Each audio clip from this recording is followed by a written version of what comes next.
이번에 이제 선교 대회의 그 전체 주제 중에 합숙은요, 선교 대회 합숙은 남은 자라는 제목 하에서 순례자, 정복자 이런 타이틀로 진행됐습니다. 합숙은 세 강의가요. 그리고 대회 메시지는 그 두 번째 이제 남는 자, 남을 자, 남길 자라는 그 제목의 말씀을 가지고 우리에게 주셨어요. 그래서 남은 자라는 얘기는 말 그대로 복음으로 결론 낸 사람들, 그죠? 복음으로 결론 낸 사람. 그래서 남은 자는 끝을 알고 끝을 내고 끝을 아는 자, 이런 얘기입니다. 그렇게 되기 때문에 그는 기도의 비밀을 아는 순례자인 것이고, 나를 정복하고 교회를 정복하고 현장을 정복하는 정복자의 길을 가게 되어 있다. 이것이 합숙 메시지의 내용의 핵심입니다. 자, 그 다음에는 이제 그 선교 대회의 두 번째 말씀이 남는 자였고요. 그 다음에 이제 남을 자, 남길 자 이렇게 말씀을 주셨습니다. 그래서 남는 자는 세상이 알지 못하는 힘을 가진 자, 이런 뜻으로의 남는 자, 그런 뜻이고요. 이제 남을 자는 흑암 문화를 변화시킬 사람이라는 뜻이고요. 남길 자는 이제 이 사역을 지속할 후대를 키울 사람이다. 이렇게 보시면 되겠습니다. 그래서 저와 여러분이 이 시대에 남은 자, 남는 자, 남을 자, 남길 자의 응답 속에 있으면 됩니다. 그렇죠? 예. 뭐 이건 다른 얘기긴 한데, 이제 오후 예배 때는 좀 졸립죠? 식사 이후에라서. 그래서 좀 집중하면 좋겠다 싶어서 들고, 또 마스크를 하고 있어서 예배 집중할 때 좀 그럴 거예요. 이렇게 숨 쉬는 것도 좀 불편하고 그러다 보면 좀 집중력이 떨어질 것 같은데, 좀 집중을 할 수 있었으면 좋겠다 싶습니다. 이번에 이민복 목사님이 그 얘기 하더라고요. 제가 전에 그 필리핀 우리 그 마리키 교회 가면 예배 때 보면은 찬송을 1시간 가까이 해요. 그것도 다 서서 해요. 1시간 하니까 막 서서 하는 거, 그것도 찬양도 조용한 찬양이 아니잖아요. 막 온몸을 다 흔들고 박수치고 율동하고 그러면서 1시간을 하고 나면 진이 쪽 빠져요. 그리고 이제 다 앉아서 예배 드리잖아요. 그럼 바로 다 잡니다. 다 자요. 왜? 이제 1시간을 얼마나 몸부림쳤으면. 이제 그러니까 예배가 안 돼요. 그러니까 이민복 목사님이 가가지고 그거부터 바꿨대요. 1시간씩 찬양하지 말아라. 너희들은 흥이 겨워서 좋겠지만 문제는 말씀이 안 들어간다. 그랬더니 우리 다곶 전사가요, 굉장히 기분 나쁘게 생각하고 몇 년간 안 했어요. 왜냐하면 본인이 막 기타 치고 드럼 치고 혼자 왔다 갔다 하거든요. 여기서 막 기타 치고 찬양하다가 또 막 가서 드럼도 치고 막 와서 막 그래요. 그러니까 혼자 막 북치고 장구치고 다 하는 거야.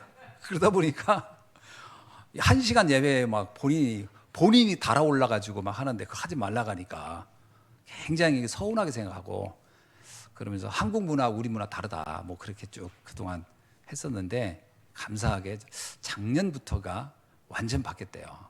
예배 딱 한 5분에서 10분만 부르고 예배를 하는 거예요. 그랬더니 좋아진 점이 뭐냐? 예배 집중이 너무 좋아진 거예요. 본인이 경험해 본 거예요. 아, 필리핀 문화가 아니고 잘못된 문화였구나. 이 문화를 바꿔 써야 되겠구나. 그래서 바꿔가지고 예배가 완전히 살아난 거예요. 근데 이제 그 이민복 목사 선교사님이 가서 보니까 그분들이 이제 그 예배 시간에 이렇게 보니까 완전히 바뀌었더래요. 분위기가 전부와는 달리. 왜냐면 찬양을 1시간 하고 그다음에 이민복 목사님 나와서 좀 말씀 주세요 하면 다 자고 있으니까 이제 굉장히 힘들었는데, 이번에 갔더니 다들 눈이 초롱초롱해서 앉아 있더래요. 그 잠깐의 그 문화 하나 좀 바꾸는 건데, 그 문화 하나 바꾸는데 시간이 그렇게 오래 걸리더래요. 그러니까 맨날 뭐 그 사람은 필리핀 문화 자체가 오랫동안 서서 막, 그러니까 제가 처음에 필리핀 갔을 때 그 서서 찬양하는 거 보고 감동했다니까요. 너무 열심히. 그래서 우리 교회는 찬양하자고 하면 입도 뻥끗 안 하는 분들이 많은데 거기는 뭐 막 다 일어나서 막 몸부림을 치고 하면서 막 하니까 야, 우리 교회도 저렇게 하면 정말 좋겠다 했는데 그게 이제 그때뿐인 거죠. 사실은 실제로 영적으로는 하나도 도움이 안 됐다는 얘기예요. 그런데 그거 하나 찬양 시간을 조금 바꾸는데도 이렇게 오래 걸리더라. 그 쉬운 게 아니에요. 왜냐하면 이게 오랜 문화라고 하는 것이 그렇게 강력한 겁니다. 그래서 최근 들어서 그야말로 한 1년 전부터 바뀌었대요. 그런데 다른 교회 중에는 여전히 그렇게 한대요. 그러니까 그게 참 안 바뀌는 거죠. 그 문화라는 게. 그래서 우리가 뭐 이건 흑암 문화다 이렇게 말할 수는 없지만 하나의 그 문화 하나를 좀 바꾸는데도 그렇게 시간이 걸리는 겁니다.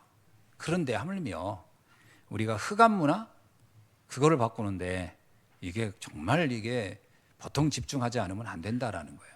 자, 그래서 여러분 오늘이 뭐냐? 70종족과 남을 자의 길입니다. 자, 근데 이 70종족 할 때요. 이 종족이라고 하는 것은 물론 나라와는 다르죠. 종족이라는 건데 종족의 의미가 뭐냐면 거기에는 오랜 문화를 염두에 둔 겁니다. 그죠? 중국에도 소수민족 있잖아요. 근데 소수민족마다 문화가 있어요. 그 나라마다 그 종족마다 하물며 우리나라는요. 집안마다 또 문화가 달라요. 그죠? 그래서 그 뭐 이렇게 종갓집 문화 달라요. 그런 거 다르다니까. 그러니까 문화라는 게 그 이렇게 들어가 보면은 그만의 문화가 있는. 이 문화를 바꾼다는 게 과연 그게요 의외로 어렵다라는 거죠. 근데 이것이 해야 됩니다. 왜? 그 문화 배경에는 흑암이 있기 때문에 그걸 우리 보고 하라는 거예요. 누가요? 복음의 결론 난 자가 진짜 영적인 힘을 가지고 있으면 해야 될 일이 뭐냐? 그 종족의 문화를 바꾸라는 거예요. 들어가서 그게 우리가 해야 될 일이라는 거예요. 그러니까 이게 의외로 참 시간이 많이 걸리는 것일 수 있습니다. 그러고 보면 우리나라 문화도 어때요? 우리나라도요 율법 문화라기보다는 유교 문화예요. 우리나라도 기독교인들 가운데는요 율법 하면 여러분 모세 율법 잘 안 모르잖아요. 근데 유교 문화는 너무 익숙해요. 그래서 신앙하면 유교 문화를 잘 지킨 사람이 굉장히 규모 있다고 생각하는 거예요. 그죠? 그러나 사실은 유대교를 보면 우리가 말하는 이 율법하고 완전 달라요. 그죠? 진짜 모세 율법하고 우리가 생각하는 것은 다르니까 우리는 우리 유교적인 가치관을 율법이라고 생각하는 경우가 많단 말이에요. 그래서 이런 부분들이 우리 신앙 안에도 이런 게 조용히 흡수되어 들어와 있다. 우리나라만 있는 게 뭐냐? 기도원 문화. 기도원 문화가요. 그게 굉장히 독특한 우리나라만의 기독교 문화예요, 사실은. 성경 어디에 기도원 문화가 있어요? 불러 이런 게 어디 있어요? 그건 한국이 약간 그 무슨 토속 종교 같은 이런 것들이 기독교와 결합이 되면서 만들어진 아주 이색적인 문화라고 봐야 돼요. 그리고 없는 건데. 그러니까 이런 거 하나하나도요 상당히 수도원 문화라고 하는데 수도원은 그렇게 하지 않습니다. 수도원은 조용히 묵상하고 이런 거지. 그 기도원 문화 가보세요. 뭐 하냐? 약간 굉장히 필리핀에서 봤던 거 그거 비슷한 겁니다. 그래서 이런 문화를 바꿔라. 그죠? 진짜 성경적으로. 흑암 문화를 복음 문화로 바꾸는 거. 우리 자세히 봐야 돼요. 우리도 모르게 그냥 하는 겁니다. 자, 그래서 악한 문화를 선으로 바꾸시는 하나님. 바꾸셔야 돼요. 잘 봐야 됩니다. 뭐가 악한 걸까요? 악한 문화 할 때 이게 막 나쁜 문화 이게 아니고 흑암 문화를 말하는 거거든요. 흑암 문화. 근데 그들은 흑암 문화가 자기들의 오랜 문화의 관점을 가지고 있기 때문에 옳다라고 생각하는 거예요. 이걸 바꿔야 되는 거예요. 자, 한번 세 가지의 악한 문화를 한번 보자는 거예요. 첫째, 강대국입니다. 강대국의 문화는 어떤 문화일까? 양육 강식의 문화입니다. 힘의 논리에 의해서, 힘의 논리로 인해서 약자를 지배하는 문화예요. 그래서 나오는 게 노예, 전쟁, 포로, 속국. 이건 강대국들. 이번에도 보세요. 러시아가 강한 나라니까 우크라이나 나라를 그냥 딱 보고 저거 우리가 가서 딱 손 좀 봐야지. 그러고 가는 거예요. 근데 얼마나 많은 사람이 죽습니까? 이게 강대국의 논리예요. 강대국의 논리. 미국도 그렇게 한 건 많잖아요. 자신들의 이익을 위해서 지배하는 겁니다. 옛날에 뭐 로마도 그랬고요. 왜 강대국들은 자꾸 쳐들어갔나요? 힘의 논리에 의해서. 근데 이게 문화란 말이에요. 그래서 자꾸 국가들은 힘을 키우려고 하는 거예요. 힘 키워서 써먹고 싶은 거지. 누군가를 누르고 지배하고. 이 문화를 많은 사람들은 동경합니다. 나도 힘을 가져야지. 다 그래 동경하거든요. 이게 아니라는 거예요. 이건 아니야 라고 본 사람들이 있다는 거예요. 예를 들어서 사무엘도 그렇잖아요. 사무엘도 이건 아니다. 모세도 이건 아니라고 한 거예요. 그리고 다니엘도 아니라고 한 거예요. 다니엘이 힘의 논리를 추정하는 사람 같았으면 황제가 하라는 대로 다 했을 거요. 근데 아니다는 거예요. 뜻을 정해. 난 이렇게 할 수 없다. 이렇게 막 지배하고 막 강압으로 하고 이건 아니다. 그 의외로 그런 문화요. 우리한테 되게 익숙합니다. 익숙해요. 그래서 조금 가진 자가 없는 자 무시하고 지배하고 모욕하고 막 이런 것들이 자연스럽게 우리 몸에 배 있다니까요. 과연 이게 맞는 거냐는 거예요. 하나님은 약한 자를 들어서, 그죠? 약할지라도 하나님이 함께하는 자를 들어 세상을 바꾸시는 거예요. 완전 다른 겁니다. 우리는 약한 자 그러면 굉장히 부끄럽다고 생각하지만 아니요. 하나님은 그 약한 자가 하나님과 함께할 때는 더 큰 역사를 이루신다는 거죠. 연약한 자라 할지라도 하나님이 함께하면. 사실은 예수님께서요 갈릴리 사람 불러 쓴 것도 어떤 의미에서 이런 문화를 정면으로 도전한 거예요. 또 하나 이스라엘 문화 봅시다. 이스라엘에 또 악한 문화가 있어요. 그게 뭐냐면 아주 이기적인 문화예요. 나밖에 모르는 거. 이게 또 이스라엘의 악한 문화예요. 강대국의 문화는 힘의 논리로 지배하는 문화라면 이스라엘은 뭐야? 나밖에 몰라. 선민사상. 그리고 뭐 야훼의 신은 이스라엘의 신. 이스라엘 메시아? 이스라엘의 메시아. 남들은 뭐 망하든지 저주받든 상관없어. 난 우리만 먹고 잘 살면 돼. 이것도 굉장히 악한 문화예요. 이게 어떻습니까? 우리도 이게 문화 우리 속에 흡수되어 있지 않을까요? 나만 잘 먹고 잘 살면 되지. 뭐 남들이야 뭐 어떻게 되든. 이건 복음적이지 않습니다. 그죠? 우리. 나 중심이잖아요. 창세기 3장, 6장, 11장. 이거 좋은 문화 아니잖아요. 이게 바로 악한 문화입니다. 이거 바꿔야 돼요. 이거 안 바꾸면 절대 전도 선교 관심 없습니다. 세계 선교 그런 사람이 선교에 관심 있겠어요? 우리 흔히 이런 얘기 지금은 우리 교회가 진짜 우리 교회도 문화 많이 바뀌었거든요. 초창기에 이런 얘기 전 이렇게 들렸어요. 아니 목사님 뭐하러 그 많은 돈 들이고 해외 나가냐고. 우리나라도 복음 전할 때만 그렇게 말하는 분 치고 우리나라에 복음 전하고 싶은 마음이 있는 건 아니에요. 단지 나가는 게 싫어서 그렇게 표현하는 것뿐이지. 근데 그런 생각들이 그래도 진짜 많이 바뀌었죠. 우리도 잘못하면 다 나만 편안하고 나만 좋으면 끝이야. 이래가지고 랩넌트 못 키웁니다. 그죠? 랩넌트도 내 자녀만 랩넌트로 생각해. 남이 자녀, 뭐 교회에서도 한 교회에 있는 랩넌트도요. 내 자녀가 아니면 그냥 남 같은 느낌. 그래서 그냥 저런가 보다. 그리고 뭐 이런 식의 무관심이면요. 이게 어떻게 이게 좋은 문화? 이건 악한 문화라는 거예요. 이거 넘어서야 되는 거예요. 이스라엘이 이렇게 해서 하나님이 이거 바꾸려고요. 노예로 포로로 막 문제를 일으켜버린 거예요. 너 생각 바꿔. 나중에 하도 안 바뀌니까 이러잖아요. 이스라엘이 그 촛대를 이방인에 옮겨버렸다. 그래서 세상을 바꿀 것이다. 그래서 예루살렘 교회가 하도 그걸 못 알아듣고 안디옥 교회 세워버렸잖아요. 문화, 이건 문화입니다. 이게 의외로요, 예루살렘 교회 얼마나 믿음 좋았습니까? 근데 문화는 여전히 세상 문화의 영향을 받고 있었다는 거예요. 그러니까 하나님이 쓸 수가 없었던 거예요. 우리 문화 바꿔야 됩니다.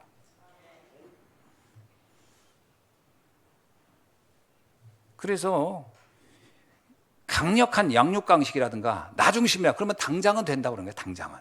당장은 그 사람이 되게 이기적이니까 내 통장에 돈이 있을 수 있고 내 삶이 안정을 찾을 수 있어요. 그건 당장은 성공한 것 같으나 그거 가지고는 하나님이 쓸 수가 없어요. 남은 자를 주님은 따로 준비한다는 거예요. 남은 자. 어떤 사람일까요? 문화를, 흑암 문화를, 악한 문화를 선으로 바꿀 수 있는 사람. 이 사람이 남을 자라는 거예요. 우리는 우리 자신을 점검해 봐야 돼요. 그래서 나는 우리 랩런트들한테 그 얘기했잖아요. 네가 공부하는 거는 너를 위해서 하는 게 아니야. 공부 많이 해서 성공해서 그걸 남을 위해 써. 그게 성경적이야. 그게 복음적이고. 우리는 지금 다 공부해서 남 주자 그러는데 아니다. 공부해서 남 주는 겁니다. 공부해서 남 줘야지. 공부해서 너만 가지려고 한다? 그거 얼마나 이기적이에요. 그러니까 영원히 싸움이 끝나질 않아요. 힘 가지고 너만 잘 먹고 잘 살아? 그거지 악한 게 어디 있어요. 힘을 하나님이 경제 축복을 주면 이거 뭐라고요? 온 교회 식준이 돼야지요. 너한테 경제 문제 오면 뭐예요? 100명의 선지자를 살려야죠. 이게 복음적인 거지. 100명의 선지자가 죽든지 말든지 오바다 관심 없고 우리 가족만 살면 돼요. 어떻게 그 사람이 세계를 바꾸겠어요? 바꿀 수 없습니다. 그 사람은. 이걸 아는 사람을 하나님은 남을 자라고 합니다. 이들을 하나님은 어떻게 한다고요? 눈에 보이지 않는 성삼위 하나님으로 그들과 함께 한다는 거예요. 하나님이 그런 사람이 나오면 얼마나 그 사람 귀하게 보이겠어요. 빌립보서에서 이러잖아요. 하나님은 높고 높은 보좌에서 낮고 낮은 인간의 몸까지 오셨다는 거예요. 자신의 모든 위치를 다 포기하고 인간의 모습으로 오시기까지 와서 우리를 살리기 위해서 십자가에 죽기까지 하셨는데 그게 복음의 본질적 내용에 흐르고 있는 거잖아요. 우리도 그렇게 하라는 거예요. 그래서 너희 십자가를 지고 가라 이 말은 무슨 얘기예요? 나에게 준 미션이 있다라는 거예요. 2, 3, 7, 5천 정도 살릴 미션. 안 되더라도 생각은 그렇게 해야 돼요. 그리고 우리 랩런트들한테 그렇게 가르쳐 줘야 돼요. 너의 삶의 목적을 너의 자신에게 두지 말아라. 너를 하나님 부르시고 택하고 이 복음의 가문에 세운 것은 2, 3, 7, 5천 종족 살리라는 미션을 주시고 부른 것이다.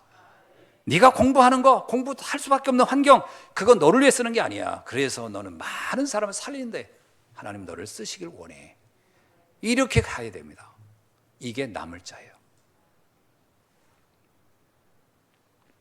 그래서 어떤 면에서요, 악착같이 돈 버세요. 요한 웨슬리가 그랬어요. 돈을 벌라. 최선을 다해 돈을 벌라. 그리고 주를 위해서 다 써라. 그게 요한 웨슬리의 경제 철학이었어요. 그랬더니 요한 웨슬리 목사님이 설교했대잖아요. 여러분 돈을 버십시오. 최선을 다해서 악착같이 돈을 버세요 했더니 한 부자가 앉아서 아멘 할렐루야 그랬대잖아요. 그러나 주를 위해 다 쓰십시오 했더니 죽 써서 개 주는구만. 그게 이 나물자 개념이 이해 못해서 그런 거예요. 나물자 개념이. 하나님이 그를 왜 축복하겠어요? 그래서 축복하는 거지. 그래서 보좌의 능력으로 너와 함께 하시고 그때 하늘에 천군 천사를 보내신다는 겁니다. 주의 말씀을 행하는 곳에 주의 천사가, 주의 뜻을 이루는 곳에 주의 천군이, 그리고 하나님의 일을 행하는 곳에 그들을, 그게 하나님의 역사의 현장이라는 거잖아요. 남을 자의 응답. 그래서 남은 자, 남는 자, 남을 자, 남길 자의 의미는 한 단어 한 단어마다 굉장히 깊은 의미가 있습니다. 처음에 들을 때는요, 난 이래서 처음에 그 단어 들을 때, 통역하는 사람 어렵겠다. 남는 자, 남은 자, 남을 글자, 남길 자. 그 통역을 어떻게 할까 싶더라고. 어렵겠다 싶어요. 또 하나는, 목사님 왜 이렇게 말을 이렇게 만드실까? 그냥 랩런트 해도 될 건데 왜 이렇게 말을 4개로 또 쪼개가지고 이렇게 쪼갠 게 아니고요. 그 의미마다 미션이 있는 거예요. 정확한 미션이. 그래서 70종족을 살릴 남을 자. 그러니까 70종족이란 말은 세상의 다양한 악한 문화를 살릴 70인이라는 뜻이에요. 우리는 문화 살릴 사람들이에요. 그래서 우리 가문의 문화도 바꿔야 돼요. 그죠? 우리 지역 문화도 바꿔야 되고 각 나라에 가서 문화 바꿔야 됩니다. 그 캠프한다고 하는 것은 그 문화를 잘 봐야 돼. 이 나라 문화가 도대체 뭘까? 어떤 문화일까? 초점이다. 시작이 뭐냐? 어떻게 그러면 이 문화를 바꾸겠냐는 거예요. 시작이 뭐냐면요, 세상이 모르는 복음의 능력으로만 바꿀 수 있다는 거예요. 그래서 시작이 뭐냐면요, 사도행전 1장 14절의 언약을 가진 자를 통해서 하나님은 예루살렘에서 땅끝까지 바꿔버린 거예요. 놀랍잖아요. 여러분 생각해 보세요. 유대인들의 문화가요, 굉장히 강렬한 겁니다. 유대인들은 포로로 가 있는 동안에도 그 문화를 지키기 위해서요, 회당을 건립하고요, 철두철미하게 그곳에서 교육했던 사람들이 유대인들이니까 그 유대인 고유 문화를 절대 바꾸지 않는 사람들이에요. 그런데 예수님 당시에 얼마나 유대인들이 강렬했겠어요. 아주 철두한 바리새파들, 서기관들이 쫙. 거기 예수님이 와서요, 처음부터 유대인들이 그 문화를 막 완전 다 틀렸다고 한 거예요. 바리새인들한테 이 회칠한 무덤 같다 막 그러면서요. 그러니 이말로 이게 충격적인 얘기였어요. 왜 그러냐? 그 문화 가지고는 안 된다는 거예요. 선민사상, 완전히 정치적인 메시아. 어떻게 그걸 가지고 세계 살리겠냐? 하나님이 그렇게 할 수 없다라는, 그걸 원한 게 아니었다라는 거잖아요. 근데 이걸 어떻게 바꾸냐는 거예요. 그리스도, 하나님 나라, 성령의 역사, 이 비밀이 완전 결론 낸 사람들, 그러니까 눈으로 보이는 힘이 아니에요. 보이지 않는 힘을 가진, 보호자의 힘을 가진 이들을 통해서 예루살렘에서 땅끝까지 바꾼 겁니다. 그들이 움직일 때 막 15나라 사람들이 오고요, 그죠? 3,000제자, 5,000제자 모인 것은 상상이 안 되잖아요. 예루살렘에 그런 일들이 어떻게 일어날 수 있느냐? 그 철두찬 유대인들의 가장 골수 유대인들이 다 모여있는 예루살렘에 3,000제자, 5,000제자가 일어났다고 하는 것은 그들보다 강한 힘이 있기 때문이에요. 그 어떤 강한 힘이냐? 복음의 힘입니다. 그 힘만이 세상을 바꿀 수 있어요. 다른 것은 절대 안 돼요. 여정이 뭐냐?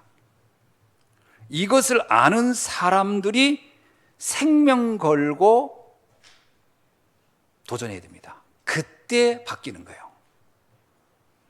그 사람들의 여정이 쭉 나와요. 사도행전 1장 14절의 사람들, 악을 선으로 바꾸는 힘을 그들이 가지기 시작했다는 거잖아요. 하나님은 누구부터 바꾸냐? 제일 먼저 나부터 바꾸는 거예요. 나부터. 이건 아니다, 이렇게 결론 내야 돼요. 세상을 바꾸려면 제일 먼저 나부터 그것에 대해서 이건 아니야 라고 결론 내고 가야 돼요. 다니엘이 그랬잖아요. 뜻을 정하여. 황제가 그래요. 다니엘 보고, 내가 주는 음식 먹어. 그리고 나와 함께 힘을 합쳐서 우리나라 좀 잘해보자. 그게 황제의 요구였거든요. 근데 다니엘 뭐냐? 난 그렇게 안 하겠어. 난 뜻을 정했어. 엄청난 거예요. 다니엘이 그렇게 결론 내니까 핍박은 왔죠. 그러나 결국 다니엘이 승리합니다. 황제들이 다니엘 앞에 다 순종해버리죠. 다 굴복하고 글을 쓰잖아요. 제일 먼저 중요한 도전은 뭐냐? 나를 먼저 바꾸라. 이건 아니다 라고 하는 것이 우리부터 결론 내야 돼요. 그래서 잘못하면 우리 성도님들이 이 눈이 명확하지 않으면요, 불신자가 하는 것도 좋아 보이고 신앙인도 하는 것도 어설퍼 보이고 이렇게 보면 안 돼요. 세상의 수준으로 보면 기독교인들이 하는 게 훨씬 수준 없어 보여요. 우리들이 하는 게 더 수준이 떨어질 수도 있어요. 그러나 영적으로 보면은 복음 가진 사람이 그게 더 가치 있는 겁니다. 솔직히 그 세상의 예절이나 그 교양이나 이런 걸 보면 베드로의 교양이 낫겠어요? 고넬료란, 아니면 그 최고 엘리트들의 그 자세가 훨 낫겠어요? 그들이 나을 수 있죠. 그러나 더 중요한 것을 볼 수 있어야 됩니다. 이런 구분이 명확해야 돼요. 안 그러면 우리는 세상 보고 부러워하거나 세상을 동경하게 되면은 문화 못 바꿉니다. 그죠? 세상 문화 보고서 아이고 저거 너무 좋아 보여. 어떻게 세상을 바꾸겠어요? 바꿔야 되려면 나부터 바뀌어야 돼요. 생각이 달라져야 돼요. 15나라 사람들이 왜 왔었겠어요? 내가 보기에는요, 15나라에서 예루살렘까지 올 정도면 굉장한 부자들입니다, 사실. 그렇죠? 그때 당시 그렇게 먼 길을 올 수 있으면 보통 경제력이 없어가지고 불가능하잖아요. 그런데 예루살렘 마가다락방에 모여있는 사람들 모습은 다 갈릴리 사람들이에요. 세상의 껍데기만 보면요, 수준 아주 낮은 사람이 다 모여있는 거예요. 그죠? 옷인들 뭐 변변하겠어요. 그들이 근데 어떻게 해서 15나라 사람들이 그것에 잠깐 구경 온 게 아니고 완전히 그것을 결론 내고 결단하고 가서 다시 자기의 나라에 가서 복음 운동했을까요? 다른 비밀을 본 거예요. 이들이 가지고 있는 다른 힘을 봤다니까요. 그게 우리에게 있어야 된다는 거예요. 그죠? 보이는 것을 압도할 수 있는 보이지 않는 힘, 그게 있어야 됩니다. 그러니까 사도행전 6장 7절 보니까 제사장의 무리도 이들 앞에 굴복한 거예요. 야, 어떻게 이런 스데반, 빌립 이런 사람들의 모습을 보고 제사장의 무리, 제사장은 그때 당시 최고 상류층 아닙니까? 근데 그들의 무리도 제사장이 한 명이 온 게 아니에요. 제사장 한 명이 온 게 아니라 거기 성경 보면 제사장의 무리가 그 도에 복종했다. 이들이 갖는 그 보이지 않는 힘 앞에 최고 엘리트들이 굴복할 그게 있었던 거예요. 그리야 세상 문화 바꾼 겁니다.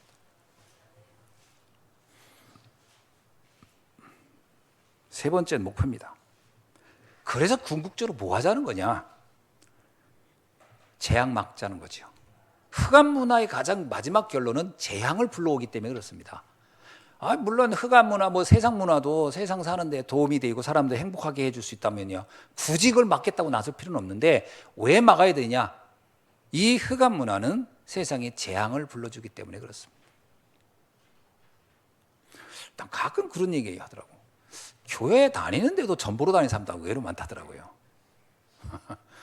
물론 지금은 안 들었습니다만 옛날 그런 얘기 들었어요. 너무 기가 막힌 얘기인데 어느 목사님이 개척할 때 무당 찾아가지고 어디서 개척하면 교회가 잘 되겠냐고 물었다고 하는데 참 이게 참 황당한 거죠. 그러니까 이 문화 앞에서요 사람들이 그거 어떻게 되겠습니까? 교회가 어떻게 됐겠어요? 무당이 하라는 데서 했으면 어떻게 되겠어요? 재앙을 막아야 됩니다. 교회 재앙 막아야 돼요. 아멘. 어떤 면에서는요 교회 안에요 세상 문화가 너무 많이 침투해 들어왔어요. 세상의 기준, 가치관 이런 것들이. 그러니까 우리도 가만히 보면 가끔 주의 일을 할 때 다수결로 한다. 이것도요 이게 실제로 성경적인 게 아닙니다. 다수결이라는 게 세상 사람들이 만든 제도지. 그렇죠? 그래서 다수결로 해가지고 실패한 경우가 12정탐꾼 사건이에요. 10대 2로 졌어. 그래서 10명이 가지 말라고 해서 2명이 가야 되는데 못 가고 결론 낸 거예요. 그게 다수결의 가장 큰 피해입니다. 하나님의 뜻이라면 만인이 다 아니라 해도 해야 되는 거고 하나님의 뜻이 아니라면 만인이 다 하자고 해도 하지 않아야 되는 거예요. 그러니까 다수결 이런 것들 교회 안에 다 들어와 있어요. 뭐든지 다 그런 식으로 하자고. 말이 안 되는 거예요. 하나님의 뜻이냐 아니냐가 중요한 것이지. 그러니까 교회에 이런 문화들이 다 아주 조용히 다 들어 다 잡았어요. 잘 봐야 됩니다. 안디옥 교회가요. 그때 당시에 예루살렘 교회는 뭐죠? 세상 문화를 받아들인 유대교. 유대인들에게만 복음 전에 그것도 기독교인들이 복음하는 사람들이 타협한 거예요. 유대인들에게만 복음 전하라고 하는. 그래서 예루살렘에서는요 이방인들은 복음 안 전했단 말이에요. 그게 타협한 거예요 교회가. 그 교회 가지고는 세계 복음만 못 하거든요. 그래서 하나님이 안디옥 교회를 세운 거예요. 비로소 이방인들에게도 복음을 전했더라. 교회 재앙 막아야 됩니다. 교회 안에 보이지 않게 들어와 있는 세상 문화가 엄청 많거든요. 그거 다 바꿔내야 돼요.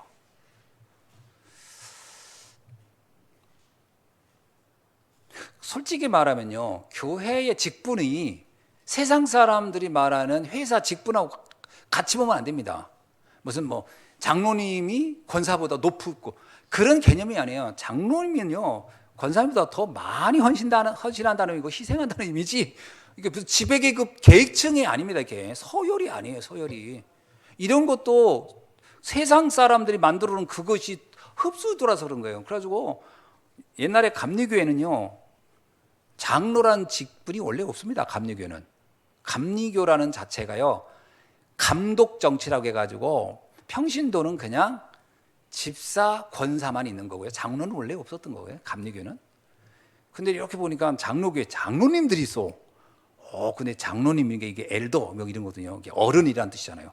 저거 좋은데 우리도 하나 만들자. 그래서 감리교가요, 있지도 않은 제도인데 장로를 한 직분을 만든 거예요. 그 왜 그러냐면 무슨 이렇게 서열 개념으로 이해한 거예요. 서열 개념. 서열 개념이 아닙니다. 서열 개념으로 하면요, 사도들이 다 순교했거든요. 그럼 직분이 올라갈수록 다 순교해야 됩니다. 서열 개념이 아니고 섬김의 개념이에요. 세계복음화 하라고. 그죠? 그러니까 이런 것들이 조용히 다 스며들어 있어요. 모든 직분은 성직이에요. 그게 잘못하면 집사를 되게 우습게 봐요. 뭐 집사는 아무나 하는 거야. 하나님이 아무한테나 구원 주고 아무한테 집사 주고 아무한테 권사 주는 겁니까? 아닙니다. 이거는요, 성직이 뭐죠? 거룩할 성이에요. 하나님이 주시는 직분이라는 거예요. 이거는요, 그냥 복음과 상관없으면 그냥 컵이에요. 근데 이 교회에서 쓰는 컵을 뭐라고 해요? 성물이라고 해요. 거룩한 물건이라고. 왜? 복음을 위하여 도움이 되니까. 복음을 전하는데 그 도구를 된다 해서 성물. 왜 성도일까요? 거룩한 물이라는 뜻이거든요. 우리는 그냥 사람이 아니에요. 거룩한 물이에요. 직분, 성직, 성물 다 거룩한 겁니다. 왜 그러죠? 하나님이 택했기 때문에. 그래 내 직분 하나하나 너무 소중해. 그냥 아무나 한다고 생각하고, 하기 싫으면 그만둬. 내가 옛날에 그랬어요. 내가 목사 귀찮으면 그만두지 뭐. 이게 목사가 여기 그냥 무슨 역장수 마음대로 내가 하고 싶으면 하고 하기 싫으면 말고 그러는 건 줄 알았다. 옛날에 그랬다니까. 옛날에. 지금부터 한 30년 전에. 그러니까 이거 직분에 대한 가치를 몰랐다니까. 어느 날 내가 알았어. 이거 하나님이 내게 기름 부어 세운 것이구나. 이건 너무나 귀한 것이구나. 이건 함부로 내가 이거를 욕되게 하면 안 되겠구나. 그러니까 이게 귀한 겁니다. 하나하나. 근데 이 교회가 이런 거를 모르면 재앙을 받는. 두 번째는 뭐냐? 세계 재앙 막으라는 거예요. 전 세계가 지금 복음 아닌 것들로 가득 차 있잖아요. 그래서 뭐냐? 전도 팀을 꾸려서 가라. 마지막엔 미래 재앙 막으라는 겁니다. 미래 재앙. 오직 성령의 능력으로만 미래 재앙을 막을 수 있어요. 그래서 문화를 바꿀 수 있습니다. 결론입니다. 이 말을 알아듣는 사람, 이들이 남을 자라는 거예요. 답을 가진 사람. 두 번째는요, 이러한 남을 자를 키우는 지도자가 너무 소중한 거예요. 그래서 우리 교사의 역할, 구역장의 역할이라는 것은요, 굉장히 소중한 겁니다. 너무너무 소중한 거예요. 세 번째는 그런 남을 자 렘넌트를 키우는 부모. 그 부모, 성경에 나오는 한나, 요게벳 이런 사람들이잖아요. 이드로. 너무너무 소중한 사람들입니다. 자, 이런 비밀을 가지고 영세전에 감추었다 이제 나타나신 바된 세세무궁토로 있을 이 복음의 여정 속에 저와 우리들이 부름을 받은 겁니다. 기도하겠습니다. 하나님 감사합니다. 오늘 남을 자의 축복을 다시 한번 깊이 묵상하면서 세계 문화 바꾸는 일에 쓰임받는 우리 예수한교회 성도님들이 되게 하옵소서. 예수 그리스도의 이름으로 기도하옵나이다. 아멘.